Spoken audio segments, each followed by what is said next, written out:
Welcome back to the channel. Today's video is the Lord of Battles Dark Ages large Viking shield. Let's take a closer look at this one. This is a really nice shield. This is exciting because I've been looking into shield fighting and starting my shield fighting training this year, actually. This is a really exciting one. Little side note, this is the Cold Steel Viking hand axe. We just did a review on this one. So if you're wondering what axe this is, it's the Cold Steel Viking hand axe. Back to the shield. Shields, the king of the battlefield. So much coverage, so much protection, and also a weapon itself. With the coverage, let's take a look at specs on this one. This is 29 3/4 inches by 29 3/4 inches. The weight on it is 9 pounds, 3 ounces. Now don't let that scare you. If you got training, if you're doing Viking reenactments, or you just want to learn how to train with the shield and you want to have one, that's not an uncommon weight. That's not super heavy at all, whether that's with axe and shield, or sword and shield, or even if you're working spear and shield. All right, other quick specs on this one. I'm gonna put this Viking axe down for a second. We have a metal rim around the whole thing. That way you can smash into people's faces and crashing into shield walls and things like that.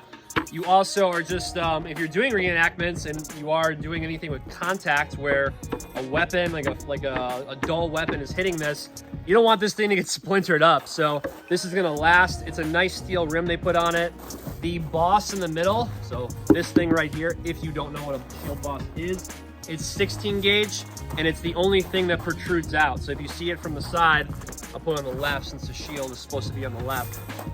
If you see it on the side, you can see how this is the only thing that protrudes out, which is why this is a flat shield. Really, really versatile as far as that goes. The front of it is a dark wood. It's a stained wood. You got the 16-inch boss with the rivets on it. If you look at the back of the shield, this has been painted. It's got a coating on it, so nothing like comes off of it when you touch it, which is nice because some other ones do. So on the inside of this, we've got leather surrounding it. We've got the rivets, the back of the rivets from the boss, and we have a wood handle that's also riveted on here. The grip on this one, it's not skinny, so it's not super crazy, like you can't hold it. It's diameter of it, I would put it around like inch and a quarter in diameter. So not so crazy that it feels like you can't have your hand fully around it. As you can see, I can get my thumb around that, no problem at all.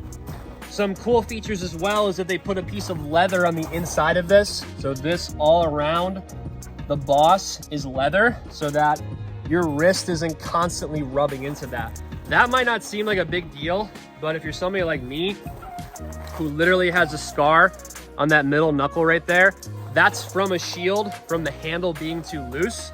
And when you're crashing on the shield and you're crashing in and you're just basically punching the shield over and over again, that really sucks. So you don't have to worry about that with this one. And the grip has enough mobility where you're gonna reduce friction on the leather and also just mobility of the wrist for moving around with this one. What I like about this shield too is whether you're using this with sword and shield or axe and shield, you can run the blade along the rim of the shield. So you can project that out and run that without, you're not damaging the shield or anything like that. You can kind of beat it up a little bit and be more aggressive with it and use that edge to your advantage. So it's gonna take some training because it is 9 pounds, 3 ounces, but it's a badass shield, so it's worth it. Another cool thing is the amount of protection that shields have. That's kind of a given at this point with seeing how much protection is there on the shield, on the center, on the inside flank. I'm used to training with this. This is a 15-inch buckler. It's got tape on it. It's really, really corroded from training with it in Florida so much. So I'm used to training with something that's way smaller and not as much protection. So if you see the size comparison on this thing, on the buckler, which slightly different use, then we have a large round shield that's 29 3/4 by 29 3/4. Look at the amount of coverage. Look at the amount of coverage that you have on the inside flank here. So the amount of coverage is really immense when you're starting to really train with the shield and use the shield as a weapon. Let's look at this shield a little bit more up close.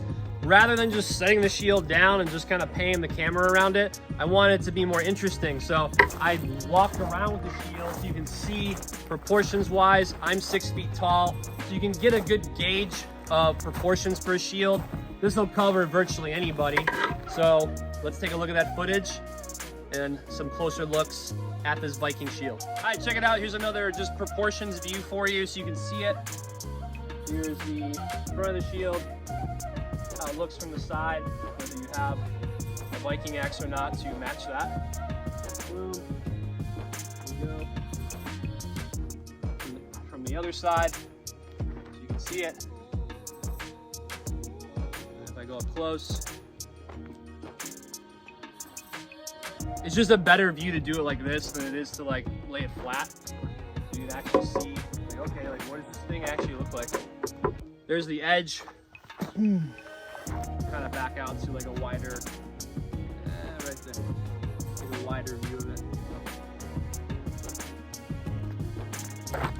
All right, if you're ready to raid, if you're ready to pick up your Viking shield from Lord of Battles, click the link in the description below this video today to buy one today to add to your collection. As always, subscribe to the channel, like this video, and I'll see you in the next one.